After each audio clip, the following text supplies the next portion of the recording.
Psalm 77 àwọn ọ̀jọ̀gbọ́n sọ pé psalm lamentation ni pé Asaph níṣe ló sọ kí ni Yorùbá lamentation Asaph àṣàrò àpòkàn àṣàrò ló ṣe lóòótọ́ ó bẹ̀rẹ̀ pẹ̀lú àṣàrò but ó níbi kan tí Asaph bá dé tí Asaph wá rò wípé ṣé bó ṣe yẹ kóun tiẹ̀ ṣe máa ronú lélẹ̀ ṣá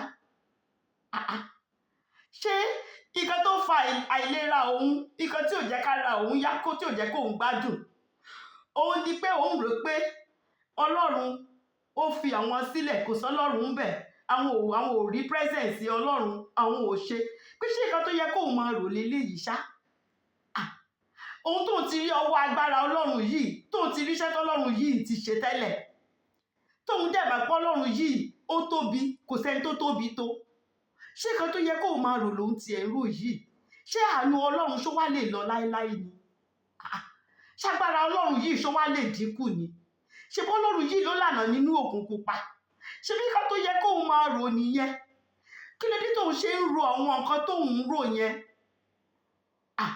Ọlọ́run yìí ò tí ì yí padà ṣe rí níwọ̀n ìgbà téèyàn bá ti jẹ́ kí wàhálà kó ga ju Ọlọ́run lọ́nu ayé èèyàn Ọlọ́run nìkan ló lè gbà yàn o kò sí bí nǹkan yẹn ṣe lè ṣe á láti make sure wípé a gbé Ọlọ́run ga ju gbogbo òkè lọ bigger than all my troubles bigger than everything God is bigger than any mountain I can but cannot see my God is greater than all my trouble greater than everything God is bigger than any mountain I can but cannot see.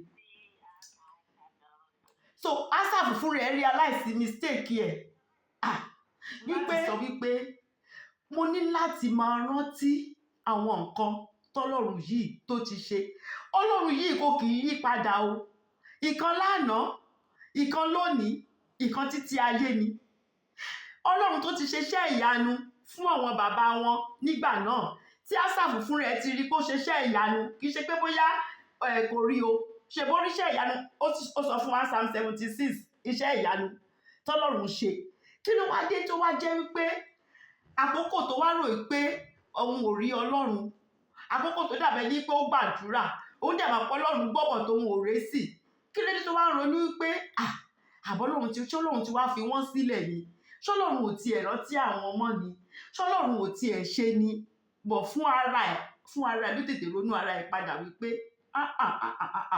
bó ṣe yẹ kó ṣe máa ronú kọ́ leléyìí òun nílò láti máa ronú Ọlọ́run oníṣẹ́ ìyanu Ọlọ́run oníṣẹ́ àrà ọba tó ṣe iṣẹ́ gidi mo gbọ́ Bishop Oyedepo lánàá ní Ṣílò wọ́n ń ṣe Ṣílò wọn lọ́wọ́ mo máa ń join torí mo máa ń like winners faith wọn yẹn torí living faith ẹ̀bùn tọ́lọ́run fún Bishop Oyedepo nìyẹn kò sí nǹkan tí Bishop Oyedepo lè fi faith gbé ìgbàgbọ́ yẹn ló máa ń jẹ́ kí n listen sí wọn mo gbọ́ testimony sister kan ó lóyún wọ́n ti ń wojú Olúwa fọ́mọ ó dẹ̀ wá lóyún nígbà tó dẹ̀ lóyún oyún yẹn dẹ̀ wálẹ̀ wọ́n bẹ̀rẹ̀ sí ní rẹ́jẹ̀ wọ́n dẹ̀ sọ wípé ọ̀rọ̀ Ọlọ́run sọ wípé I shall not cast my young ọkọ náà sọ pé ọ̀rọ̀ Ọlọ́run sọ pé I shall not cast my young torí ọmọ ìgbé Bishop Oyedepo àkọ́bí ẹ̀ Oyedepo junior yẹn bí ìyàwó wọn ṣe sọ pé òun ní òun miscarriage sí bàbá ní pé kò sí nǹkan tó ń jẹ́ bẹ́ẹ̀ lọ gbóúnjẹ mi fún mi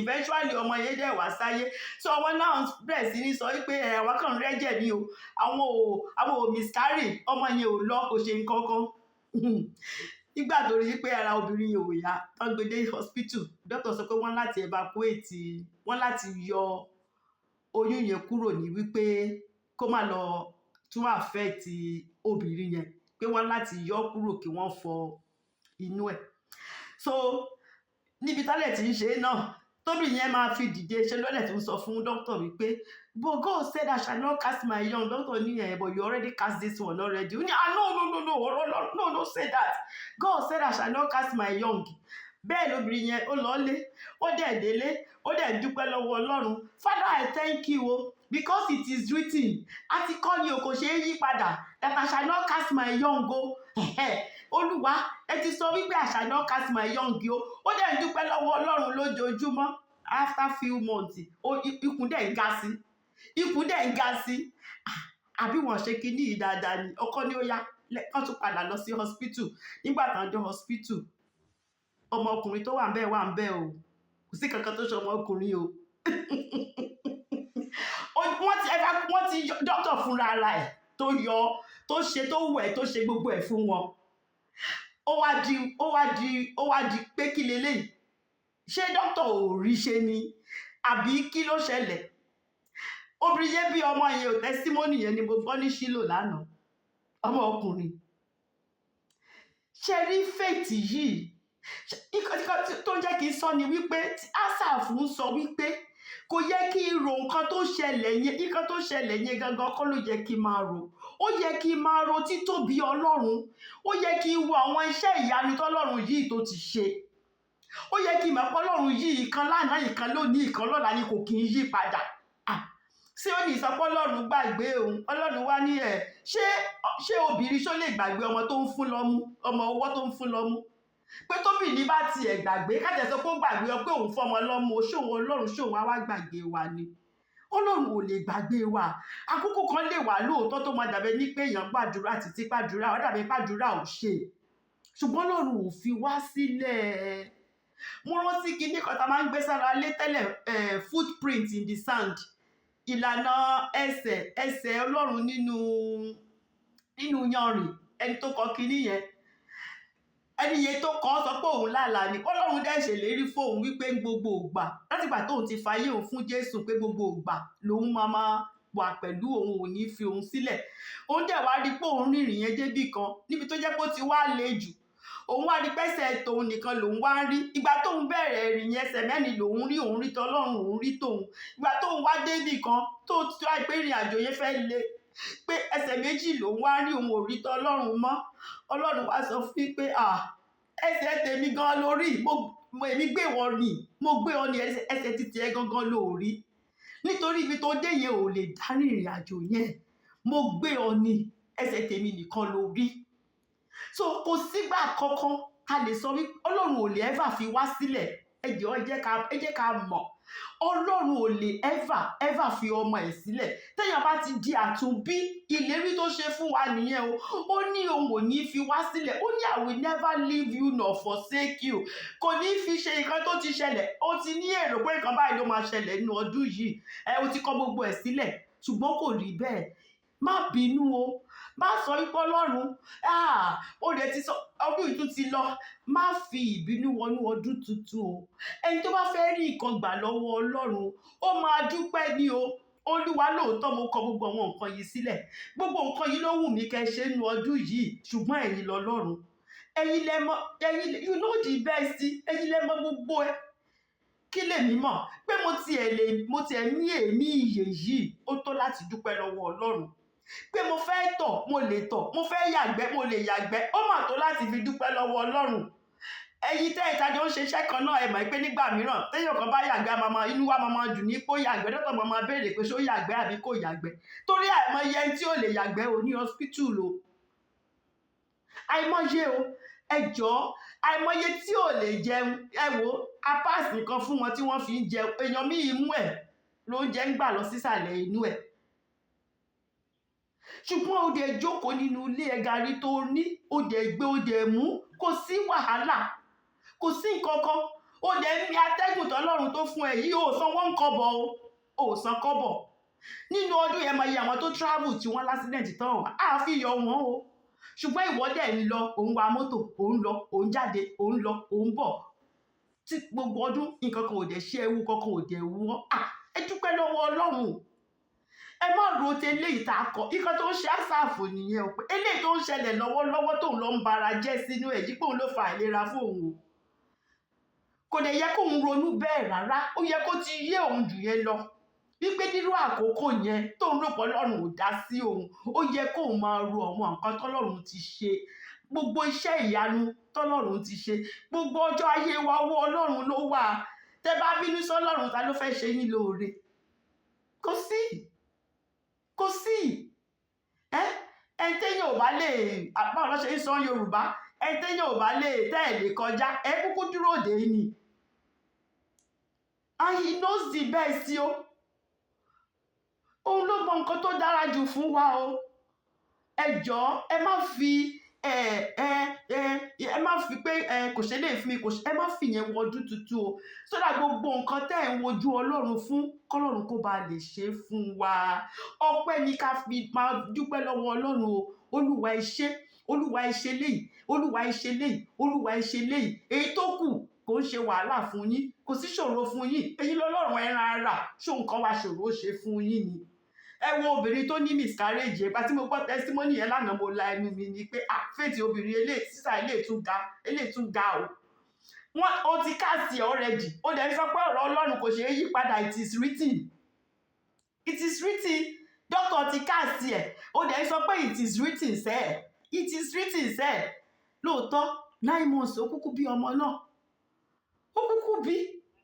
Ọ̀nà tọ́lọ́run gbé gbà Ọlọ́run nìkan ló yé. Ká léèyàn mìíràn ni Olúwa after tá ti ń dúró látọjọ́ yìí nígbà tẹ̀dẹ̀ wá ṣe é báyìí ẹ̀dẹ̀ wò kan ẹ̀dẹ̀ wá lọ ẹ̀dẹ̀ jẹ́ kí Sátánì ẹ̀dẹ̀ jẹ́ kó ṣerú eléyìí. Ṣé Ọlọ́run yìí tiẹ̀ ń gbọ́ àdúrà gan ni? Kí ni mo ṣe fọ́lọ́run? Inú Sátánì àwa máa dùn wípé yes òun ti score goal. Àwa máa score goal torí Ọlọ́run yìí náà ló máa tún ṣe míì. Téèyàn bá bínú sí báwo ló máa tún ṣe míì? Ṣùgbọ́n obìnrin yẹn délé instead kó máa sunkún ṣe ló ń sọ pé it is written. Father, I thank you. I know I cannot cast my young. Father, I thank you. Your word says I shall not cast my young. Ó dúpẹ́ títí tí wọ́n fi discover ẹ̀ pé oyún wà nú ẹ̀ ní oyún yẹn ò kúrò nú ẹ̀. Ẹ jẹ́ ká kọ́gbọ́n lára testimony obìnrin yẹn. Ká dúpẹ́ lọ́wọ́ Ọlọ́run. Ká má ṣàròyé kankan nínú ọdún yìí. Ká má tiẹ̀ bínú sọ́lọ́run rárá o. Ẹ jẹ́ ká dúpẹ́ gbogbo nǹkan tá a fẹ́ tó yẹ wá. Olúwa á ṣe é fún wa. Olúwa fúnra ẹ̀ fẹ́ gbògo lórí ayé wa. Ó fẹ́ gbògo. Ẹ má jẹ́ ń ṣe preaching púpọ̀. Mo fẹ́ teach ni. Ọ̀rọ̀ ìyànjú wa ní Psalm 77 tí mo kàn fẹ́ sọ̀rọ̀ díẹ̀ lé lórí ni wípé kọ́kọ́rọ́ àti gbé ìgbé ayé ìṣẹ́gun. Ẹni tó bá jẹ́ kìrìsìtẹ́nì onígbàgbọ́ tó dẹ̀ fẹ́ gbé ayé ìṣẹ́gun victorious living ni o. Kọ́kọ́rọ́ ẹ̀ o ní Ásáfù ti sọ ní Psalm 77 yìí wípé gbẹ́kẹ̀lé lé Ọlọ́run o ní àkókò ìjì. Nígbà tí ìjì bá dé kò ní fi ṣe irú ìjì yẹn. Gbẹ́kẹ̀lé Ọlọ́run. Iṣẹ́ ni mo pé tẹ bá study àwọn èèyàn kì í study Mary o. Mary ìyá Jésù. Tẹ bá lọ ṣe ẹ̀kọ́ lórí Mary ìyá Jésù. Nígbà tí áńgẹ́lì máa sọ fún Mary ó ní ó ti rójú rere Ọlọ́run gbà. Ojú rere Ọlọ́run ló ti rí gbà o. Ọmọ tó mọ bí yìí ń lolùgbàlà aráyé. Ẹ jọ̀ọ́ kí ló ṣòó pé Mary rójú rere gbà? Torí láti ìgbà tí áńgẹ́lì ti wá bá inú wàhálà ni Mary wà. Ọkọ tó fẹ́ ó lòun mọbi tó ti gbóyún wá. Inú wàhálà ni Mary wà títí ó tún yá mọ́ ní kán gbọ́ ọmọ yẹn kán gbé kúrò nílùú kán gbé sá lọ. Wọ́n gbé sá lọ. Mary go through gbogbo ẹ̀. Ńgbà tó tún yá ojú Mary ni wọ́n tún ti sacrifice wọ́n ti ṣe gbogbo tán ti pa Jésù tán ṣe gbogbo nǹkan bẹ́ẹ̀ yẹn. Mary kò fìgbà kan sọ ọ̀rọ̀ tí kò ṣe sọ́lọ́run nínú Bíbélì. Torí Mary gba Ọlọ́run gbọ́. Mary gba Ọlọ́run gbọ́ wípé Jésù Kristi yìí o lóòótọ́ tó bá tiẹ̀ even though wọ́n crucify ẹ̀ Jésù yóò ṣì ń padà bọ̀ sẹ́ẹ̀ láti wá gba gbogbo aráyé là. Jésù dẹ̀ padà wá lóòótọ́. Ó padà wá lóòótọ́. Mary gbọ́ ọ̀rọ̀ burúkú kan lẹ́nu Mary. Ka gbogbo Báíbù. Lè gbọ́ irú ìgbàgbọ́ wo ló tó yẹn. Irú ìgbàgbọ́ wo ọmọ kékeré tí Jésù Ọlọ́run áńgẹ́lì dẹ̀ lọ bá pé ojú rere. Ojú tó kálé mi ni màá bèèrè pé olúwájú rere náà wà dáǹsì. Ojú rere náà dà. Torí Mary mi ìrójú rere kankan tó rí tó fi sacrifice Jésù Kristi tí ó fi ṣe gbogbo ẹ̀. So ẹ jẹ́ ká kọ́gbọ́n. So ọgbọ́n tí Ásáfù tó ta kọ́ láti Psalm 77 yẹn ni wípé nígbà tí ìjì bá dé tí wàhálà bá dé ọ̀rọ̀ Ọlọ́run òun ló yẹ ká máa ṣe àṣàrò lé lórí o. Àwọn nǹkan tí Ọlọ́run ti ṣe òun ló yẹ ká máa ṣe àṣàrò lé lórí. Nǹkan tí Mary dúró lórí pé Ọlọ́run sọ báyìí it is written ló ń jẹ́ bẹ́ẹ̀ o. It is written ni, kò sí nǹkan kan tó lè máa ṣẹlẹ̀. It is written. O lè yan máa fi ń ṣẹ́gun Sátánì, àti kọ̀wé rẹ̀. Àti kọ̀wé rẹ̀ pọ́mọ yìí máa ṣorí rere. Àti kọ̀wé rẹ̀ pọ́mọ yìí máa bímọ. Kò ní fi ṣe ọ̀nà tí Sátánì bá gbà. Sátánì máa ó máa ṣẹ̀ sí ni. He that sits in heaven shall laugh ni. Ẹni tó jókòó sọ́run á rẹ́rìn-ín ni. Ọ̀rọ̀ Ọlọ́run tá ti kọ sílẹ̀ kò lè yí padà o. Kò kì í yí padà. Ẹ jẹ́ ká di ọ̀rọ̀ Ọlọ́run mú pẹ̀lú ìgbàgbọ́. Ká dì í mú. So Asaph sọ pé òun máa rántí àwọn nǹkan, iṣẹ́ ńlá, iṣẹ́ ribiti tọ́lọ́run ti ṣe, iṣẹ́ ìyanu. Òun máa ṣe àṣàrò lórí ẹ̀. Òun á máa ṣàṣàrò lórí nǹkan tí ọ̀rọ̀ Ọlọ́run sọ, lórí nǹkan tí Ọlọ́run ti ṣe fún àwọn ará tìgbàanì. Philippians 4:8, Fílípì orí 4 ẹsẹ̀ 9. Apostle sọ fún wa àwọn nǹkan tó yẹ ká máa rò, pé kò ní fi ṣe nǹkan tá à ń là kọjá, pé àwọn nǹkan tó dá, àwọn nǹkan tó lógo, àwọn nǹkan tó Ọlọ́run ti ṣe, àwọn nǹkan ribiribi tó ti ṣẹlẹ̀ tẹ́lẹ̀ rí, àwọn yẹn ní ká máa rò. Nítorí téèyàn bá ti gba ìbànújẹ́ lọ́kàn, tó bá ti gba ìbànújẹ́ láàyè nínú ọkàn, àìsàn ò jìnnà síbẹ̀. Àìsàn ò jìnnà síbẹ̀. Sátánì máa ráyè jókòó. Torí ibi tí ò bá ti sí ayọ̀, Ọlọ́run ò kì í sí ńbẹ̀. Ọlọ́run ò kì í sí ńbẹ̀. Ṣùgbọ́n tá a bá ń rò nǹkan tọ́lọ́run ti ṣe, bí mo ṣe máa ń ronú nìyẹn o.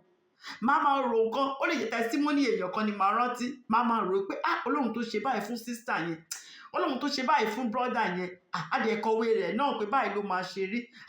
Olúwa, mo dúró lórí ọ̀rọ̀ rẹ. Mo dúró lórí ọ̀rọ̀ rẹ, mo ti ń lọ bí tèmi nìyẹn.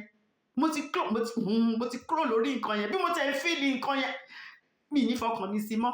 Mo máa fọkàn mi sí Ọlọ́run tó ju nǹkan yẹn lọ, tó dẹ̀ ti ṣerú ẹ̀ fún àwọn èèyàn rí, tó dẹ̀ ti wà nínú Bíbélì kó ti ṣerú ẹ̀ rí. So nǹkan tí Asaph tó ṣe nìyẹn, wípé bá ṣe lè rí agbára leléyìí tí nǹkan bá ń ṣẹlẹ̀, ká ro àwọn nǹkan iṣẹ́ ìyanu tọ́lọ́run yìí tó ti ṣe. Ká ro gbogbo nǹkan tí ọ̀rọ̀ Ọlọ́run tó sọ, ìlérí Ọlọ́run tó ti ṣe. Ìlérí Ọlọ́run kò lè lọ lára ìṣẹ o. Ìlérí Ọlọ́run ó di dandan kó wá sí ìmúṣẹ. So ìyípadà tó wà ní Psalm 77 nìyẹn. Lóòótọ́ ó bẹ̀rẹ̀ pẹ̀lú lamentation. Ó ń ṣàṣàrò ní gidi ni o. Ó lóun ò lè sọ ọkàn òun ò tiẹ̀ balẹ̀, ọkàn òun ò ní tùnú, òun ò ṣe. Ṣùgbọ́n fún ara ẹ̀, turn around, ìyípadà wà o. Nígbà tó bẹ̀rẹ̀ sí ní rántí gbogbo àwọn iṣẹ́ ìyanu tọ́lọ́run ti ṣe. Torí bí Ọlọ́run ṣe ń sìn tó lead àwọn èèyàn rẹ̀, tí wọ́n dẹ̀ rí pàṣẹ Ọlọ́run. Nígbà tó lànà nínú Òkun Pupa, Ọlọ́run ṣáájú wọn. Ọlọ́run ló wà níwájú nígbà tó lànà fún wọn nínú Òkun Pupa. Wọ́n kàn ń tẹ̀lé Ọlọ́run ni. Wọ́n ń tẹ̀lé nínú Òkun Pupa, but wọ́n rí ẹsẹ̀ Ọlọ́run. Wọ́n rí pàṣẹ ẹsẹ̀ Ọlọ́run. But Ọlọ́run ló ṣáájú wọn. Òun ló kó wọn tán fi jáde kúrò nínú Òkun Pupa. So Asaph bẹ̀rẹ̀ sí ní ro gbogbo àwọn irú nǹkan bẹ́ẹ̀ yẹn. So the fact pé ó dàbẹ̀ ní pé Ọlọ́run ò tètè gbàdúrà, ó dàbẹ̀ ní pé àwọn nǹkan ṣẹlẹ̀, ó dàbẹ̀ ní pé kò mí ìpọ́ Ọlọ́run ò sí ńbẹ̀ o. Ọlọ́run ò lọ bì kankan o. Ẹ̀ṣẹ̀ nìkan ló máa ń jẹ́ kí Ọlọ́run fìyàn sílẹ̀ o. Fífi sílẹ̀ ó máa separate ni, ó kàn máa yapa ni, kì í ṣe pé ó fẹ́ nìyẹn sílẹ̀ láéláé. Tẹ́nìyẹn bá dẹ̀ ti ronúpìwàdà, Olúwa tún súnmọ́. Ẹ̀ṣẹ̀ kan máa ń separate ni. Kì í ṣe pé bóyá ó máa jẹ́ kí Ọlọ́run fìyàn sílẹ̀ forever. Rárá o. Nígbà tá a wà nínú ẹ̀ṣẹ̀ pàápàá, ó wá kú fún wa. Kí ló dé tó máa wá fi wá sílẹ̀? But téèyàn bá ti ṣẹ̀, tá bá ti ń fẹ̀ṣẹ̀ ṣeré, á yapa. The moment tá bá tún ti sọ pé Olúwa, ẹ dáríjì mí, mo ti ronú, mi ì ṣe ẹ̀ṣẹ̀ yẹn mọ́, mi ì fẹ́ gbé ayé yẹn mọ́. Olúwa tún súnmọ́ wa. Olúwa kò lè ever fi wá sílẹ̀. Olúwa ò ní fi wá sílẹ̀ lórúkọ Jésù. So ẹ jẹ́ ká ka Psalm 77. Psalm 77, ó sọ fún wa pé Asaph ló kọ. Orin tó kọ nígbà tó ń làmẹ́ǹtì nípa pé òun ò rí Ọlọ́run lákòókò tóun rò pé Ọlọ́run máa wà nítòsí. Ó ní èmi fi ohùn mi kígbe sí Ọlọ́run. Ṣé rí nǹkan tó kọ́kọ́ ṣe? Tó ní èèyàn míì tí ṣòro bá dé, nǹkan tó máa sọ fún yín bá ní ẹni alóhùn ti ẹ̀ lẹ́nu àti gbàdúrà gan. Ẹ rí i pé Sátánì ti jókòó sí irú ibẹ̀ yẹn. Torí Sátánì mọ̀ pé àdúrà yìí nìkan ni ọ̀nà àbáyọ. Kò sọ́nà mìíràn. Agbára ò kì í gbà, àdúrà ló ń gbà. tó bá ti di pé èèyàn sọ pé àti ẹ̀ ti gbàdúrà gan wá lé fóun irú èèyàn bẹ́ẹ̀ ni ó ní ìdìrànlọ́wọ́ ní gidi, ó ní ìdìrànlọ́wọ́ kó tètè lọ wá àwọn tó máa lè ràn án lọ́wọ́ láti lè gbàdúrà, kó má jókòó sílé pé mi lè gbàdúrà, torí àdúrà yìí gangan lọ̀nà àbáyọ o. Ọlọ́run ń gbọ́ àdúrà o, èèyàn tí ìgbà tó ní o, Ọlọ́run ń gbọ́ àdúrà. Ó ní èmi fi ohùn mi kígbe sí Olúwa, ó sọ ń gbà méjì ká lè mọ̀ pé ó important, kó ṣe pàtàkì. Ó ní èmi fi ohùn mi kígbe sí Ọlọ́run, àní sí Ọlọ́run ni mo fi ohùn mi ké pè, mo ké pe Ọlọ́run ni, mi ò kàn jókòó. Lóòótọ́ ó wà ní ìṣòro ṣùgbọ́n ó ké pe Ọlọ́run. Ó ní ó sì fi etí sí mi, mo mọ̀ pé Ọlọ́run gbọ́. Èsì àdúrà yẹn nìkan ló ń dúró dè tí ò tètè rí, tó jẹ́ kí inú ẹ̀ bàjẹ́. Ó lóun mọ̀ pé Ọlọ́run gbọ́. Torí tí a bá ké pe Ọlọ́run, ó ní call upon me in the day of trouble. Ó ní máa dá ẹ lóhùn, máa gbọ́. So ó lè ní ìdí tẹ́sí àdúrà yẹn kò tí ì ṣe dé lákòókò yẹn, but Ọlọ́run nìkan ló mọ̀, but Ọlọ́run gbọ́. Ásáfù dẹ̀ sọ pé òun mọ̀ pé Ọlọ́run gbọ́ àdúrà yẹn. Òun mọ̀ pé ó gbọ́, bọ̀ kò kàn tí ì sí èsì ni. Ní verse 2, ó ní ní ọjọ́ ìpọ́njú mi, èmi ṣe àfẹ́rí Ọlọ́run. Nígbà tó ń wà ní ìpọ́njú, ó ṣàfẹ́rí Ọlọ́run ni o. Èèyàn míì wà ní ìpọ́njú kò ṣàfẹ́rí Ọlọ́run o. Plan B, plan C ló mọ wá káàkiri o. Tó yẹ pé wọ́n tún wá àdìmọ́ wàhálà yẹn bí tó bá tún mú lọ. Ṣùgbọ́n Ásáfù lọ bòmíràn. Ásáfù kàn sọ wípé ní tòun ò ní ọjọ́ ìpọ́njú òun ṣe àfẹ́rí Ọlọ́run.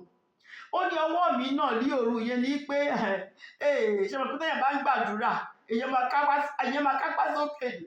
Ó lòun kápá yẹn sókè débi pé kò dẹ̀ apá yẹn gan kò ró òun ò ṣe àìlera gbàdúrà yẹn ṣe ka lára sí. Ó ní ọwọ́ mi náà ní òru kò sì rẹ̀ sílẹ̀, ọkàn mi kọ̀ àti tù nínú, pé ọkàn òun yẹn kò balẹ̀, ọkàn òun he was so comforted, kò sí tùnú fún ọkàn òun. Even though òun gba àdúrà yẹn, òun náwó àdúrà sókè. Isaiah 26 verse 16, torí àkókò wa mi ní ká àwọn Bible kí ni màá kàn fún wa. Isaiah 26 verse 16, ìkan tó kàn sọ ní verse 2 yẹn ni pé mo wá Olúwa lọ́jọ́ ìpọ́njú mi, mo gbé ọwọ́ àdúrà sókè lóru láì ṣàárẹ̀. Òru lèèyàn máa ń yanjú gbogbo àwọn nǹkan wọ̀nyí o, òru ni o. Kéèyàn má sùn àsùnpara o, kéèyàn dìde, kéèyàn ké pe Ọlọ́run tó máa ń gbàyàn sílẹ̀, kéèyàn ké pe Ọlọ́run. Ó ní ọkàn òun sì kọ̀ láti tù nínú. Ní verse 3 ó wá sọ wípé mo wá rántí níbi tó ti ń gba àdúrà ni o, tó ti ń ṣàfẹ́rí Ọlọ́run. Mo mọ̀ pé ìgbà tó ń ṣàfẹ́rí Ọlọ́run yẹn, ó lọ ń ka ọ̀rọ̀ Ọlọ́run ni, ó ń ronú pa ọ̀rọ̀ Ọlọ́run ni. Tí ò bá jẹ́ bẹ́ẹ̀ kò ní sọ pé òun ti ẹ̀ rántí.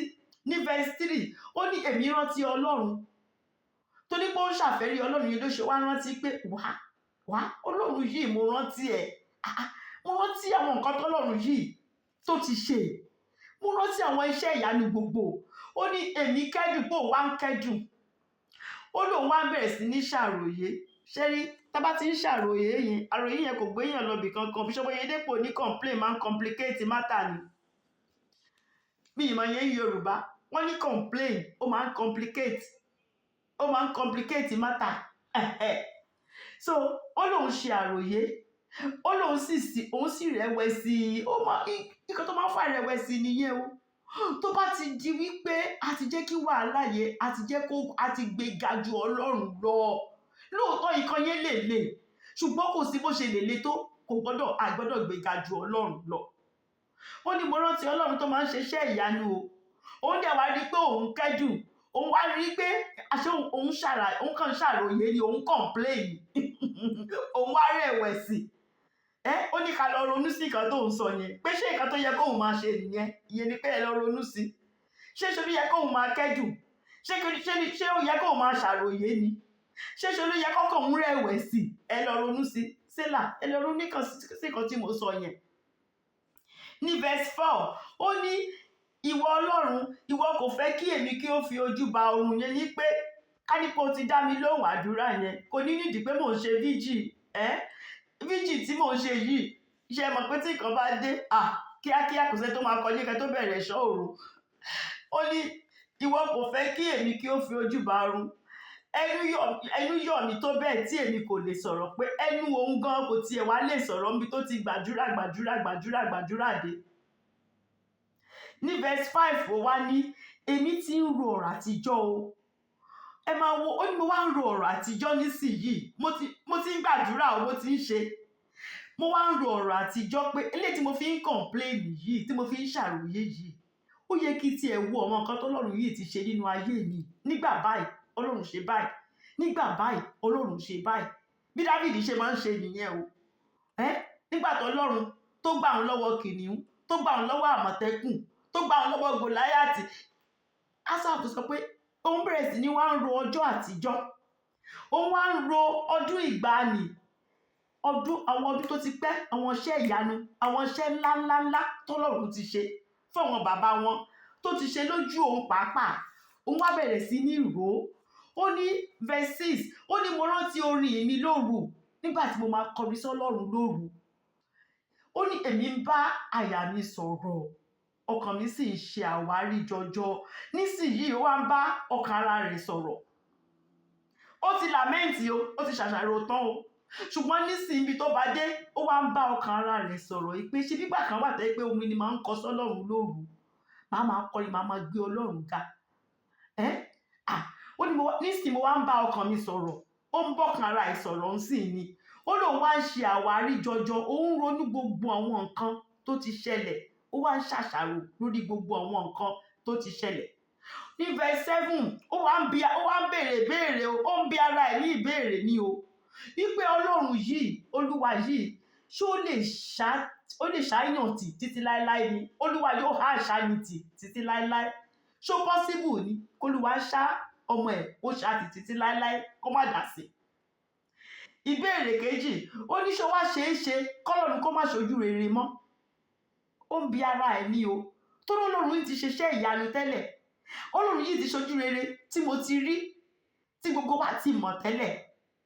Ní Lamentations, lè ka Lamentations chapter 3 verse 21 to 3. Lamentations 3 21 to 3. Ó kàn sọ ní pé èyí ni èmi ó rò lé ọkàn mi, nítorí náà èmi ó máa retí àánú Olúwa nì, tí àwa kò parun. Mo ti ń kánjú. The steadfast love of the Lord never ceased. The steadfast love of the Lord never ceased. His mercies never come to an end. They are new every morning. New every morning. Great is thy faithfulness, O Lord. Ìkan tó wà ní Lamentations chapter 3 verse 21 to 23 nìyẹn. Pé Ásáfù mọ̀ yẹn o, pé ṣe bí ọ̀rọ̀ Ọlọ́run sọ báyìí. So wá ń bira ẹ̀ ní ìbéèrè yìí pé Ọlọ́run tó sọ orú nǹkan tó wà Lamentations 3 verse 21 to 23 yìí, ṣé wá lè ṣáyàn títí láéláé? Ṣé ó wá lè ṣe pé kó má ṣojú rere fún yàn mọ́, kó má ṣojú rere fọ́mọ ẹ̀ mọ́? Ní verse 8 ó ní ṣé àánú rẹ̀ ṣó wà lè lọ láéláé ni? Ṣó kàn lè gé àánú rẹ̀ kó kàn gé kúrò bẹ́yẹn ni? Ṣó possible? Nígbà tó yẹ pé orúkọ rẹ̀ aláàánú dẹ̀ ni, aláàánú ayérayé ni. Ṣó possible k'Ọlọ́run yìí kó kàn gé àánú rẹ̀ kó gé kúrò ni? Ó ní ìlérí rẹ̀ ṣó wá lè kúrò títí láé ni? Àwọn ìlérí tó ti ṣe gbogbo, wípé mi ò ní fi yín sílẹ̀, mi ò ní kọ̀ yín sílẹ̀. Ṣé ó wá possible kó gé gbogbo ìlérí yẹn kó gé kúrò ni? Ó ń bi rẹ̀ níbéèrè ni, ó ń ṣàṣàrò ni o. Ní verse 9, ó ní ṣó possible k'Ọlọ́run gbàgbé láti ṣe ojú rere ṣá? Àbó gbàgbé ni? Ṣó possible kó kàn gbàgbé? Bóyá ó kàn gbàgbé ni o. Ó ń bi ara ẹ̀ ni o. Kò dúró ń bẹ o. Ó ní nínú ìbínú rẹ̀, ṣó wá lè ṣe ìrọ̀nú àánú rẹ̀ mọ́? Ṣé kò wá ní ṣe ìrọ̀nú àánú rẹ̀ mọ́ tó bá ń bí? Káàdẹ̀ sọ pé Ọlọ́run tiẹ̀ wá ń bínú ni o. Ṣé bó sọ pé I will have mercy on whom I will have mercy? Ṣé kò wá ní ṣàánú mọ́ rárá ni? Ìbéèrè 6, ó ló ń bi ara ẹ̀ o, kò sẹ́ni tó ń bá sọ̀rọ̀ o. Ṣé Ọlọ́run yìí ṣó possible kó ṣe àwọn nǹkan bí eléyìí? Ṣó possible? Isaiah 49 verse 14 to 15. Isaiah 49 verse 14 to 15. Ó ní ṣùgbọ́n Síónì wípé Olúwa ti kọ̀ mí sílẹ̀, Olúwa ò ní kọ̀ wá sílẹ̀ lórúkọ Jésù. Ó ní Olúwa mi sì ti gbàgbé òun, ọlọ́run ò ní gbàgbé àwa lórúkọ Jésù. Ó ní ṣé obìnrin wá lè gbàgbé ọmọ ọmú rẹ̀ bí tí kò fi ní ṣe ìyọnu sí ọmọ inú rẹ̀? Ó ní wọ́n lè gbàgbé, ó ṣeéṣe kóbìnrin tiẹ̀ lè gbàgbé pé òun fọmọ lọ́mú, ṣùgbọ́n òun ọlọ́run o, òun ò ní gbàgbé wa lórúkọ Jésù. Ìlérí tó ṣe fún wa nìyẹn. So Ásáfù wá, torí Ásáfù mọ gbogbo àwọn ọ̀rọ̀ yìí o, ó wá ń bi ara ẹ̀ pé ṣó wá possible ọlọ́run tó ṣe gbogbo ìlérí kó wá gé ìlérí yẹn kó gé kúrò ni? Ṣó possible kó má rántí mọ́? Àbí ṣó lè gbàgbé ni? Ṣé ó kàn gbàgbé ni? Nígbà tó bá dé verse 10, ibi tó ti wá yí padà lélẹ́yìí níbi tó ti wá ń rò wípé Ásáfù ṣì bó ṣe yẹ kó ṣe máa ronú kọ́ ló ṣe ronú. Ó yẹ kó mọ̀ pé ọlọ́run yìí tó ṣe gbogbo nǹkan wọ̀nyí, gbogbo ìbéèrè tó béèrè yìí, kò sí kankan tọ́lọ́run lè ṣe nínú ẹ̀. That is not God. Ẹni tó bá mọ ọlọ́run, òun ló máa mọ̀ pé ọlọ́run ò lè ṣe irú ẹ̀ o. Òun la ṣe sọ pé ká máa mọ ọ̀nà ọlọ́run o. Ẹni tí ò bá mọ ìwà ọlọ́run, tí ò mọ ọ̀nà ọlọ́run, kò ní lè sọ pé ọlọ́run ò ní lè ṣe irú nǹkan bí eléyìí lóòótọ́. But nígbà tí Ásáfù béèrè àwọn ìbéèrè yẹn tán, Ásáfù rẹ̀ mọ̀ wípé ìwà ọlọ́run kọ́ nìyẹn, ọ̀nà ọlọ́run kọ́ nìyẹn, bọ́lọ́run ṣe rí kọ́ nìyẹn. Torí verse 10 yẹn ó bẹ̀rẹ̀ tí wàá sọ wípé absence ọlọ́run torí pé òun ò tètè gbúrò ọlọ́run, torí pé òun ò tètè gbọ́ èsì àdúrà òun ló fa ìrẹ̀wẹ̀sì fóun o.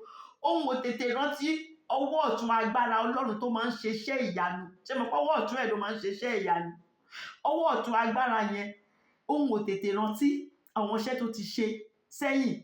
Ó ní èmi wí pé èyí ni àìlera mi. Ibi tóun ti rọ́ǹgì lélẹ́yìí o, nǹkan tó fa àìlera fóun gangan òun nìyẹn, pé òun ló ń ronú pé ọlọ́run ti gbàgbé òun, ọlọ́run ti gbàgbé àwọn, ọlọ́run ò ṣe àánú fáwọn mọ́, pé ibi tóun ti ṣe mistake yẹn gangan nìyẹn. Èmi wí pé èyí ni àìlera mi, èyí ni ọwọ́ ọ̀tún ọ̀gá ògo, pé nǹkan tó fa ìbànújẹ́ òun nìyẹn, nǹkan tó ń sọ nìyẹn, pé nǹkan tó fa ìbànújẹ́ òun ni ìròkúrò tóun rò, tóun gbàgbé nípa ọwọ́ ọ̀tún agbára ọlọ́run tó máa ń ṣe iṣẹ́ ìyanu tí ò dẹ̀ yí padà. Ọwọ́ ọ̀tún yẹn kò lè yí padà láyé o. Ọ̀kan lánàá, ọ̀kan lónìí, ọ̀kan títí ayé ni. Jésù yìí o kò máa lè yí padà, ẹgbẹ́gá. Ìkan lánàá, ìkan lónìí, ìkan títí ayé ni. Kò yí padà, kò síbi kankan tó ń lọ. Kò síbi kankan tó ń lọ. Málákì orí 3 ẹsẹ̀ 6, Málákì 3 verse 6 sọ pé nítorí èmi ni Olúwa, èmi kò yí padà o, mi ò yí padà. Ọlọ́run tó ṣe iṣẹ́ ìyanu nígbà ni, òun náà ló sì ṣe lọ́wọ́lọ́wọ́ o. Ó dẹ̀ sì tún máa ṣe sí ni. So ní verse 11 ló ti wá kúkú turn around, ìyípadà pátápátá pé mi ìṣàìlera mọ́, mi ìbànújẹ́ mọ́, mi ìfẹ́ ìkọ̀kọ̀ tó máa ní í ṣe pẹ̀lú ìbànújẹ́ mọ́. Ó nítorí mo rántí iṣẹ́ Olúwa, mo rántí pé Olúwa yìí ó ṣe àwọn iṣẹ́ ìyanu ní gidi. Èmi ò rántí iṣẹ́ Olúwa, ní tòótọ́ èmi ò rántí iṣẹ́ ìyanu rẹ̀ àtijọ́. Ọlọ́run yìí àwọn iṣẹ́ ìyanu tó ti ṣe lọ́jọ́ tó ti pẹ́, ó yẹ kí n lè rántí àwọn kan tó yẹ kí n máa rò nìyẹn. Ní verse 12 wá ní ṣùgbọ́n èmi ò máa ṣe àṣàrò, máa meditate lórí ìlérí Ọlọ́run, lórí ọ̀rọ̀ Ọlọ́run, lórí nǹkan tó Ọlọ́run sọ nípa mi nínú ìwé mímọ́. Nǹkan tí màá máa ṣàṣàrò lé lórí nìyẹn. Kò kì í ṣe nǹkan tó ń ṣẹlẹ̀ lọ́wọ́lọ́wọ́, ṣùgbọ́n nǹkan tó Ọlọ́run sọ ń pa nǹkan tó ń ṣẹlẹ̀ lákòókò yẹn, nǹkan tó Ọlọ́run sọ nípa mi, ìlérí wo lọ́lọ́run ṣe fún mi. Ásáfù sọ pé yìí ni màá máa ṣe àṣàrò lé lórí, mi ò ní banújẹ́ mọ́, ṣùgbọ́n èmi ò máa ṣe àṣàrò gbogbo iṣẹ́ rẹ̀ pẹ̀lú. Èmi ó sì máa sọ̀rọ̀ iṣẹ́ rẹ̀, máa wàásù iṣẹ́ rẹ̀ fáwọn èèyàn, máa sọ ń pa títóbi Ọlọ́run yìí, máa sọ fáwọn èèyàn. Nǹkan tí màá máa fàkókò mi ṣe nìyẹn o, mi ò ní banújẹ́ mọ́. Ṣé mọ̀ pé Apostle Paul sọ pé bí ọkàn yẹn bá ṣe rí, as you only prosper as your soul prospereth. Bí ọkàn èèyàn tó bá ṣe rí, bẹ́ẹ̀ lèèyàn ṣe máa prosper. Tí ìbànújẹ́ bá wà nínú ọkàn, wàhálà, ìdààmú, àìsàn, òun ló máa ń tẹ̀lé ìbànújẹ́. Ṣùgbọ́n tí ò bá ti sí ìbànújẹ́, téèyàn bá ti lè gba ayọ̀ láyè, àti Ọlọ́run ní kíákíá lọ́lọ́run máa ṣiṣẹ́ ìyanu. Ká má gba ìbànújẹ́, ká má gbà láyè rárá. Asaph sọ pé èmi ó máa ṣe àṣàrò gbogbo iṣẹ́ rẹ̀ pẹ̀lú àwọn iṣẹ́ tó ti ṣe. Èmi ó sì máa sọ̀rọ̀ iṣẹ́ rẹ̀, màá máa sọ̀rọ̀ iṣẹ́ rẹ̀ fún àwọn ènìyàn. Ní verse 13 ló wá sọ wípé Ọlọ́run ọ̀nà rẹ̀ ń bẹ nínú ìwà mímọ́. Now he is talking. Ọ̀nà Ọlọ́run ń gbogbo ẹ̀ ní pípé ni, ìwà mímọ́ ni, kò ní àdàlù, kò ní dúdú. Ọ̀nà rẹ̀, ìwà rẹ̀, iṣẹ́ rẹ̀, iṣẹ́ Ọlọ́run ló ń jẹ́ bẹ́ẹ̀, àti ète plan Ọlọ́run gbogbo ẹ̀ ní mímọ́ ni, kò yí padà. Is the same. Ọlọ́run ò yí padà. Ó wá sọ pé ta ni alágbára tí ó tóbi bí Ọlọ́run? Alágbára wo ló tún wà tó lè gba òun? Alágbára wo ló tún wà lẹ́yìn Ọlọ́run tó lè ṣe nǹkan tóun fẹ́ yìí, tó lè ṣe é fóun? Kò sí. Ọlọ́run yìí ló tóbi jù. Òun ni. Ó wá bẹ̀rẹ̀ sí ní sọ ń pa agbára Ọlọ́run láti verse 14. Ó wá sọ wípé ìwọ ní agbára tí ń ṣe iṣẹ́ ìyanu. Ìwọ ni ó ti fi ipá rẹ̀ hàn nínú àwọn ènìyàn. Ó ti fi agbára rẹ̀ hàn nínú ayé àwọn ènìyàn àti rí. That you are the ultimate miracle worker. Ìwọ nìkan ló ń ṣiṣẹ́ ìyanu. Ìwọ ni. Kò sẹ́lòmíràn tó lè ṣiṣẹ́ ìyanu bíi titi rẹ̀. Ó ní ní verse 15, ìwọ ni ó ti fi apá rẹ̀ ra àwọn ènìyàn rẹ̀ padà. Àwọn ọmọ Jákọ́bù àti Jósẹ́fù, ṣebí nínú oko ẹrú ni wọ́n wà for 400 years. Ṣùgbọ́n Ọlọ́run yìí ló gbé Mósè dìde. Ó dẹ̀ kó àwọn èèyàn rẹ̀, ó dẹ̀ kó wọn kúrò pẹ̀lú ọwọ́ agbára. Ó dẹ̀ kó wọn kúrò nínú oko ẹrú. Asaph wọn ti gbogbo nǹkan tó Ọlọ́run, agbára Ọlọ́run ń sìn ni o. Pé gbogbo wọn ló kó kúrò, kò fi kankan sílẹ̀, kò fọmọdé sílẹ̀. Gbogbo wọn ló kó kúrò nínú Egypt pẹ̀lú ọwọ́ agbára rẹ̀ tó fi dì pẹ̀lú Pharaoh. Ní verse 16 ló wá sọ wípé nígbà tó ń kó àwọn èèyàn rẹ̀ tó kó wọn kúrò ní Egypt, omi mà rí ọ, Ọlọ́run. Nígbà tó mi rí Ọlọ́run, kí ni omi ṣe? Omi mà sá. Omi rí ọ, ẹ̀rù bà omi ni. Òkun pínyà ni. Òkun pínyà ni. Kì wá ṣe pé ó pínyà nìkan. Ó gbé ilẹ̀ gbígbẹ, ó gbé sókè, ó fi ṣe red carpet fáwọn ọmọ Ọlọ́run láti là kọjá nínú òkun pupa ni. Ó lẹ́vù ẹ̀, ibẹ̀ ò gbọ́dọ̀, kò jẹ́ kó yọ̀. Ẹsẹ̀ ọmọ Ọlọ́run ò gbọ́dọ̀ yọ̀. Ó lẹ́vù ẹ̀ pa ni. Wọ́n dẹ̀ rìn lórí ilẹ̀ gbígbẹ nínú òkun pupa. Ọlọ́run tá à ń sìn nìyẹn. Ó ní omi rí ọ, Ọlọ́run. Omi rí ọ, ẹ̀rù bà omi ni. Nítorí ara ibú kò balẹ̀. Nígbà tí ibú tó rí Ọlọ́run, níbi tó jíìpù jù nínú omi ni o. Nígbà tó rí Ọlọ́run, ó ní ọkàn ẹ̀ ò balẹ̀. Kíákíá ló gbé ilẹ̀ gbígbẹ síta fún ọmọ Ọlọ́run láti gbà kọjá. Ọlọ́run tóun sọ̀rọ̀ ń pa ẹ̀ nìyẹn o. Ẹ lè ka Nehemiah chapter 1 verse 4. Prophet Nahum jàre, not Jeremiah, Nahum chapter 1 verse 4. Ẹ lè ka Joshua náà, Joshua chapter 3 verse 14 to 17. Torí nígbà tán déwájú Jordan kò ṣòkun pupa nìkan. Nígbà tán déwájú Jordan, àkókò ìkórè lẹ́ni tí omi máa ń pọ̀, tí Jordan máa ń kún. Ó máa ń kún ní àkúnya ni. Nígbà tí wọ́n déwájú Jordan, tí Jordan rí àpótí ẹ̀rí Ọlọ́run lórí àwọn wòlíì, Jordan sá ni. Jordan gba eré ni. Ilẹ̀ gbígbẹ lọ́gbà kọjá. Ilẹ̀ gbígbẹ. So Asaph wá sọ wípé omi rí ọ, Ọlọ́run. Omi rí ọ, ẹ̀rù bà wọ́n. Nítòótọ́ ara ibú kò balẹ̀ nígbà tán rí Olúwa Ọlọ́run Ísírẹ́lì. Ní verse 17, ó wá sọ̀kan tó ṣẹlẹ̀ lórí òkè Sinai. Ó ní àwọn sánmọ̀ da omi sílẹ̀ o. Àwọn sánmọ̀ ń da omi sílẹ̀. Ojú sánmọ̀ ń rán ìró jáde, ìyẹn àrá ni. Ṣé màá tẹ́ bá gbára tó máa ṣe gbára nígbà míì, ṣe màá ẹ̀rù máa bà yín. Ó ní ojú sánmọ̀ ó ń rán ìró jáde, ó ń rán àrá jáde. Ó ní ọfà Ọlọ́run dẹ̀ jáde pẹ̀lú ẹ̀. Nǹkan tó ṣẹlẹ̀ lórí òkè Mount Sinai òun ló ń describe. So ní verse 18 ló wá sọ wípé ohùn ara rẹ̀ ó ń sán lé ọ̀run. Tára yẹn bá sán lọ́run báyìí, gbogbo ayé ló máa mì tìtì. Gbogbo èèyàn ló máa mọ̀ wípé àrá sán. Ọlọ́run ló ń ṣiṣẹ́ lákòókò náà. Ó ní mànàmáná ń kọ sí ayé. Ẹ ti rí àrá yẹn tó máa ṣe gbára. Tẹ́ bá ní gbogbo mànàmáná yẹn tó máa tàn mọ́lẹ̀. tó máa tàn mọ́lẹ̀ tẹ́rù máa ba gbogbo àwọn èèyàn. Ọlọ́run ni.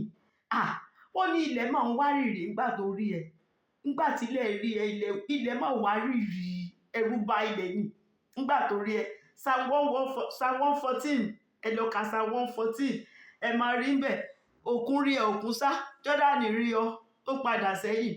Àwọn òkè ńláńlá wọ́n ń fò bí àgbò, àwọn kéékèèké bí ọ̀dọ́ àgùntàn. Ilẹ̀ wárìrì níwájú Olúwa Ọlọ́run Jákọ́bù. Ilẹ̀ gbọ́dọ̀ wárìrì, wọ́n gbọ́dọ̀. Wọ́n ní kí ló ṣe ìwọlẹ̀ tó fi sá ní níwájú Olúwa Ọlọ́run Jákọ́bù ni. So Asaph wá rántí gbogbo iṣẹ́ agbára, iṣẹ́ ìyanu Ọlọ́run tó ń rò èpo tí wá fòun sílẹ̀ pé kò ṣàánú mọ́ yìí. Ó wá rántí gbogbo àwọn iṣẹ́ gidi tọ́lọ́run ti ṣe.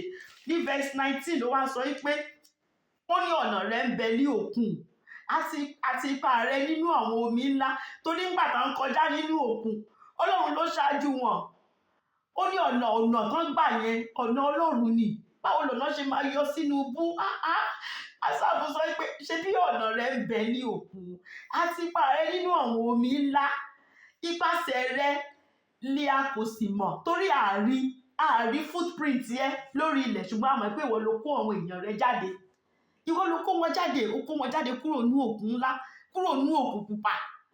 So ṣó wá yẹ kóun máa ronú bóun ṣe ń ronú yẹn ni? Nígbà tóun mọ̀ pé possible nígbà mìíràn kéèyàn má rí ọwọ́ Ọlọ́run, kéèyàn má rí ẹsẹ̀, ṣùgbọ́n kọ́lọ́run dẹ̀ wà ń bẹ̀. Pé after all, nígbà tó kó wọn jáde kúrò nínú omi yẹn, ìwọ ló ṣáájú wọn tó kó wọn jáde. Àjẹrí pàṣẹ rẹ̀. Kí ló wá dé tó wá fi ń ronú bóun ṣe ń ronú yẹn ló ń jẹ bẹ́ẹ̀. Ní verse 20 wá sọ wípé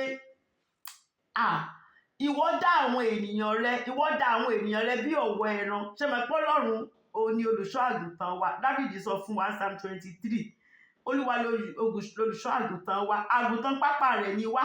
Ó ní ìwọ ló máa ń dá àwọn èèyàn rẹ. You are the shepherd, the chief shepherd.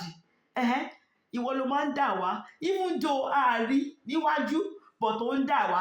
Ṣùgbọ́n Ísírẹ́lì gan wọ́n tiẹ̀ rí, torí a ṣe pílà níwájú wọn by the day. Nígbà tó ń kó wọn lọ, tó bá tún dalẹ́ á tún ṣe pillar of light kán lè ríran. Ísírẹ́lì wọ́n rí. Even ní Mount Sinai yẹn, nígbà tó ní kán dúró síbi àwọn elders kan wá pàdé ẹ̀, wọ́n gbúròó Ọlọ́run. So Asaph wá sọ pé ìwọ ló dá àwọn ènìyàn bí ọ̀wọ́ ẹran nípa ọwọ́ Mósè àti Áárónì. Ìwọ ló lo Mósè àti Áárónì tó fi kó àwọn èèyàn rẹ kúrò nínú òkun pupa, tí kò dẹ̀ sẹ́ni tó ṣègbé nínú gbogbo àwọn èèyàn rẹ. And you kept them nínú igbó yẹn for how many years? 40 years. Aṣọ wọn ò gbó, bàtà wọn ò dẹ̀ gbó. Asaph wá sọ pé ṣé bí nǹkan tó yẹ kí n máa rò lélẹ̀, ṣé Ọlọ́run tó ṣe gbogbo nǹkan bí eléṣó ti wá yí padà ni? Ọlọ́run yóò yí padà. Kí ló wá ṣe mí tí mo lọ ń ronú bí mo ṣe ń ronú yẹn? Ìkan tó jẹ́ káwọn Bible scholars sì pé lamentation ni, ṣùgbọ́n èmi ò lamentation yẹn ó débi tó lament dé tó yẹ kó tètè fún ara ẹ̀ ló tètè mọ̀ wípé àárẹ̀ lélẹ́yìí bó ṣe ń ronú yìí, àárẹ̀ ló máa fún òun, àìlera ló jẹ́ fún òun. Kò yẹ kọ́mọ Ọlọ́run kó ronú bó ṣe ń ronú yẹn. Ọlọ́run yìí kò yí padà. Tá bá tún ṣe tán, ẹ lọ ka àwọn ìbéèrè 6 tó béèrè tó bi ara ẹ̀ yẹn. Ìyá ẹ lọ ka, kẹwàá lọ ka lamentation tí mo fún ní yẹn, kẹwàá rí. Kẹmọ̀ pé Ọlọ́run yìí kò lè yí padà. Ìkan lánàá, ìkan lónìí, ìkan títí ayé ni. Oore tó ti ṣe nígbà yẹn ó sì ń ṣe náà, ó dẹ̀ sì máa ṣe lọ ni. Oníṣẹ́ àrà, oníṣẹ́ ìyanu ni. Ìyanu Ọlọ́run à ń rí lórí òkè Síónì lójoojúmọ́. Ìyanu rẹ̀ ó sì máa ṣe lọ́nú ayé wa náà ni. Ó sì máa ṣe lọ ni. Ẹ má jẹ́ ká bànújẹ́. Ẹ jọ̀ọ́, bọ́dún ṣe ń lọ sópin yìí, ẹ má jẹ́ ká bànújẹ́. Ẹ má jẹ́ ká sọ pé mo ti rò pé nǹkan báyìí ló máa ṣẹlẹ̀ ní ọdún yìí, mo ti gbàdúrà nípa eléyìí kò dẹ̀ rí bẹ́ẹ̀, nítorí náà inú mi ò dùn. Ẹ má jẹ́ ká ṣe irú ẹ̀ o. Ẹ jẹ́ ká gbọ́ nǹkan tí Asaph sọ wípé kò yẹ kóun máa ronú bẹ́ẹ̀. Pé ẹni tó bá ń ronú bẹ́ẹ̀ kó máa fa àìsàn sí lára ni. Ọkàn ẹ̀ kàn máa rẹ̀wẹ̀sì ni o. Ọkàn ẹ̀ á kàn rẹ̀wẹ̀sì. Àìlera ló máa ń fà pé ká má ronú bẹ́ẹ̀. Ká ro gbogbo àwọn nǹkan tọ́lọ́run ti ṣe sẹ́yìn. Ọlọ́run tó dá ẹ̀mí wa sí, ṣé gbogbo àwọn tájọ bí wa nígbà kan náà lájọ wà láyé ń sìn ni? Ó yẹ ká dúpẹ́ lọ́wọ́ Ọlọ́run, ká wo gbogbo nǹkan tọ́lọ́run ti ṣe, àwọn nǹkan tó ti ṣe, àwọn èyí ní ká rò ká máa dúpẹ́ lọ́wọ́ Ọlọ́run. Olúwa, ibi tó kù sí yìí mo mọ̀ wípé ẹ máa bá mi ṣe. Kò téèkì Ọlọ́run ní ìṣẹ́jú kan láti yí nǹkan padà o, láti yí nǹkan padà, ṣùgbọ́n láti jẹ́ ẹni tó mọ̀ọ́re, a láti mọ̀ pé Ọlọ́run yìí ó fẹ́ ká máa dúpẹ́ lọ́wọ́ òun, ó fẹ́ ká máa gbé òun ga, ó fẹ́ ká máa sọ ọ̀rọ̀ nípa iṣẹ́ òun, nípa iṣẹ́ ìyanu rẹ̀. Nǹkan tọ́lọ́run fẹ́ ká máa ṣe nìyẹn o. Tá bá ti ń ṣe bẹ́ẹ̀, Olúwa á dá wa lóhùn lórúkọ Jésù. Ẹ jẹ́ kí n conclude. It's any time. Okay. Jẹ́ kí n conclude pẹ̀lú Matthew chapter 7 verse 21 to 23. Ó sọ wípé kì í ṣe gbogbo ẹni tí ń pè mí ní Olúwa, Olúwa ni yóò wọ ìjọba ọ̀run, bí kò ṣe ẹni tí ń ṣe ìfẹ́ ti bàbá mi tí ń bẹ ní ọ̀run. Ó ní ọ̀pọ̀lọpọ̀ ènìyàn ni yóò wí fún mi ní ọjọ́ náà pé, Olúwa, Olúwa, àwa kò há sọ àsọtẹ́lẹ̀ ní orúkọ rẹ, àti orúkọ rẹ a fi orúkọ rẹ a fi ṣeṣẹ́ ìyanu, àwa kò há àti orúkọ rẹ láti fi lé àwọn ẹ̀mí èṣù jáde. A sọ àsọtẹ́lẹ̀ ní orúkọ rẹ, a dẹ̀ fi orúkọ rẹ àti fi lé àwọn ẹ̀mí èṣù jáde. A dẹ̀ lo orúkọ rẹ láti fi ṣe ọ̀pọ̀ iṣẹ́ ìyanu ńlá. Ṣùgbọ́n ní verse 23 gbọ́kàn tọ́lọ́run sọ o. Ó ní nígbà náà ni èmi ó sì wí fún wọn pé èmi kò mọ̀ yín rí. Ìyẹn ò ní jẹ́ ìpè wa lórúkọ Jésù o. Ó ní ẹ kúrò lọ́dọ̀ mi ẹ̀yin oníṣẹ́ ẹ̀ṣẹ̀. Ṣé rí Ọlọ́run tá à ń sìn yìí? Ọlọ́run tí ò fẹ́ ẹ̀ṣẹ̀ ni o. Ó dẹ̀ kórìíra ẹ̀tàn. Ṣé mọ̀ ká rí wa níta ká wọ aṣọ funfun, ṣùgbọ́n tá bá ti kúrò níta kó jẹ́ pàṣọ mìíràn látún máa ń wọ̀. Kò sí nǹkan téèyàn lè fi pamọ́ níwájú Ọlọ́run, kò sí. Ṣé gbọ́ àwọn tó ń sọ ń pa wọ́n sìn? Wọ́n á sọ pé Olúwa, a máa sọ àsọtẹ́lẹ̀ lórúkọ rẹ̀. Olúwa, a máa forúkọ rẹ̀ ṣeṣẹ́ ìyanu. A máa forúkọ rẹ̀ ṣọ̀pọ̀lọpọ̀ iṣẹ́ ìyanu. A máa forúkọ rẹ̀ lé èṣù jáde kúrò lára àwọn ènìyàn. A ṣeṣẹ́ fún ọ ló ń jẹ́ bẹ́ẹ̀. Ṣùgbọ́n Ọlọ́run sọ wípé ẹ kúrò ẹ̀yin oníṣẹ́ ẹ̀ṣẹ̀, èmi ò mọ̀ yín. Ṣé rí, tá bá sọ wípé a ti di àtúnbí, ẹni tó bá ti di àtúnbí, ó máa kọ ayé èṣù ẹ̀ṣẹ̀, ó máa kọ sílẹ̀ pátápátá ni. Ẹ má jẹ́ kí àwọn tó ń tara wọn kí wọ́n sọ pé kò possible kéèyàn gbé ìgbé ayé mímọ́. Èèyàn ò lè fúnra ẹ̀ gbé ìgbé ayé mímọ́, ṣùgbọ́n ẹ̀mí Ọlọ́run tó ń gbé ní wa, òun ló máa ń ràn yàn lọ́wọ́ láti lè gbé ìgbé ayé mímọ́. Ẹni tó bá ń fi ẹ̀ṣẹ̀ ṣeré tó dẹ̀ rò pé ọmọ Ọlọ́run lòun, irọ́ ló pa o. Ìgbà tá a ṣe fruit of the spirit, mo sọ fún wa ní bí 2 weeks ago, a lè fi yẹn chẹ́ẹ̀kì ara wa. Galatians 5:22 ló wà.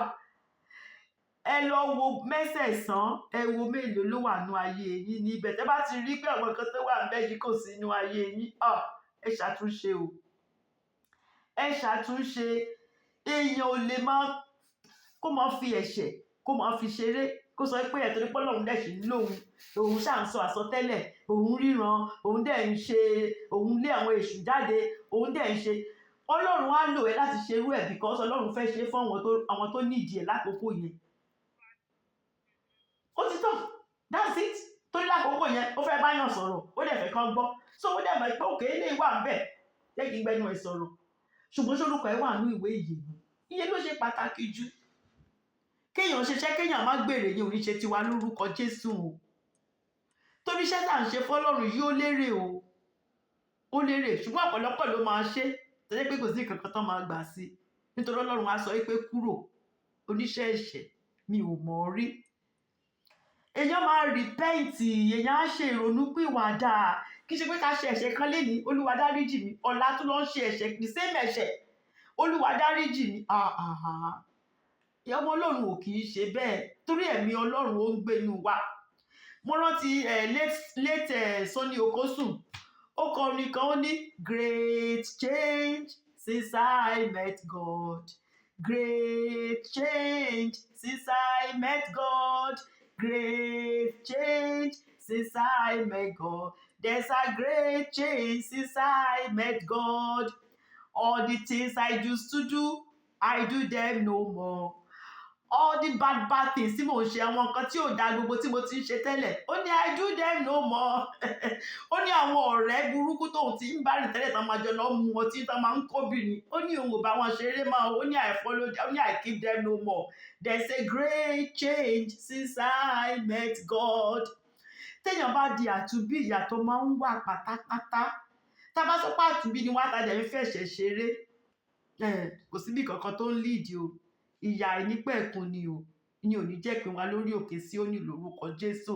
Ọdún ń lọ sópin báyìí, ẹ jẹ́ ká ronú ara wa pé ọdún tuntun ta tún fẹ́ wọ̀ yìí, ṣé ìgbé ayé ẹ̀ṣẹ̀ yìí ṣé òun ni mo fẹ́ máa gbé ni, ṣé òun ni mo fẹ́ máa gbé ni? Kọ́lọ́run làjà, kọ́lọ́run làjà, kò sí kankan tó wà ńbẹ̀. Oore ọ̀fẹ́ lọ́lọ́run fún wa pé ká parí ọdún tuntun, a parí ọdún eré àtúrọ́dún tuntun. Oore ọ̀fẹ́ ni ká bá lè ṣe àtúnṣe ni o, ká bá lè ṣe àtúnṣe. Ẹ jẹ́ kó ní kálukú kó ronú ara rẹ̀, tí ìpè náà tó bá dún lénìí, ṣé o máa bá Jésù lọ? Ṣé o máa bá Jésù lọ? Ní pàtàkì àwa tá à ń ṣiṣẹ́ fọ́lọ́run ni mo rílì bá sọ̀rọ̀ lénìí. Àyè tí ò tẹ̀ tí ìmọ̀ Ọlọ́run yẹn yàtọ̀, ìyẹn yìí sì o lè máa paint word red, but tó bá ti sọ pé Olúwa mo gbà ọ́ ní Olúwa àti olùgbàlà mi, orúkọ ẹ̀ tó dẹ̀ ti kọ́ tó yẹ kọ́ ẹ̀ṣẹ̀ sílẹ̀, Olúwa á dẹ̀ gbà ọ́. Ṣùgbọ́n ẹni tó wà nínú ilé Ọlọ́run tó ń wọ kásọ̀kì, tó ń wọ aṣọ pásítọ̀, tó dẹ̀ jẹ́ pé iṣẹ́ ọwọ́ rẹ tó bá dọjọ́ kẹyìn, Olúwa sọ pé kúrò mi ò mọ̀ ọ́ rí ni, ó dẹ̀ ń lé hands o, ó ń ṣiṣẹ́ ìyanu o, ó jẹ́ fúnyàn Holy Communion, ó ti ń jèrè ọkàn pàápàá, ṣùgbọ́n nínú ìwé Ọlọ́run kò sórúkọ ẹ̀ ń bẹ̀. Kí wá lèèyàn ṣe gbogbo ẹ̀ fún? To what end? Kí lèèyàn fẹ́ gbà sí? Kò sórí ọ̀fẹ́ àti sọ pé Olúwa ìdí tó ṣe rí bẹ́ẹ̀ báyìí, kò sórí ọ̀fẹ́ bẹ́ẹ̀. Ọjọ́ ìdájọ́, ọjọ́ èrò ni, tó bá ti déwájú ẹ̀ ọ̀tún òsì, ó yá ìyà nípẹ̀kun, ó ti tán. Kò sí oore ọ̀fẹ́ àti rojọ́ ń bẹ̀, kò sórí ọ̀fẹ́ àti defend ara rẹ̀, kò sí. Olúwa ràn wá lọ́wọ́ lórúkọ Jésù o. Tó bá fẹ́ ṣe àtúnṣe, tó fẹ́ ọdún tuntun tó fẹ́ wọ̀ yìí, ó fẹ́ kí jẹ́ pé wà àti Jésù lè máa jọ rin ìrìn àjò, ó fẹ́ gbé irú ìgbé ayé tó gbé ní tẹ́lẹ̀, ó fẹ́ ṣe yẹn mọ́, ó fẹ́ di ẹni àtúnbí, ó fẹ́ di ẹ̀dá tuntun nínú Jésù. Jẹ́ ká jọ gba àdúrà wípé Olúwa mo máa ra mi bí ẹlẹ́ṣẹ̀, nítorí tèmi ló ṣe kú ikú oró lórí igi àgbélébùú. Dárí gbogbo ẹ̀ṣẹ̀ mi jì mí, fi ẹ̀jẹ̀ rẹ fi wẹ gbogbo ẹ̀ṣẹ̀ mi mọ́. Mo gba Jésù Kristi ní Olúwa àti olùgbàlà mi.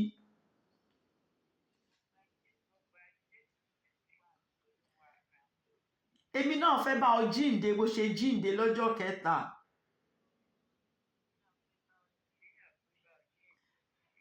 Kọ orúkọ mi sínú ìwé ìyè. Ẹ tó bá sì sọ lóòótọ́ àti lódodo, tó dẹ̀ fi ayé èṣù ẹ̀ṣẹ̀ tó fi sílẹ̀ pátápátá, tó dọ̀rọ̀ ń tẹ̀lé Ọlọ́run yìí, Olúwa kọ orúkọ yín sínú ìwé ìyè. Lọ́jọ́ náà àríra ayọ̀ mára wa lórúkọ Jésù. Olúwa gbàdúrà yín lórúkọ Jésù. Mo ti ṣèlérí láti sin Jésù, mo ti ṣèlérí láti sin Jésù, mo ti ṣèlérí láti sin Jésù, n ò ní padà, n ò ní padà. The Lord bless you all in Jesus' name. Thank you, Lord Jesus. Thank you, Ma. Thank you for the opportunity.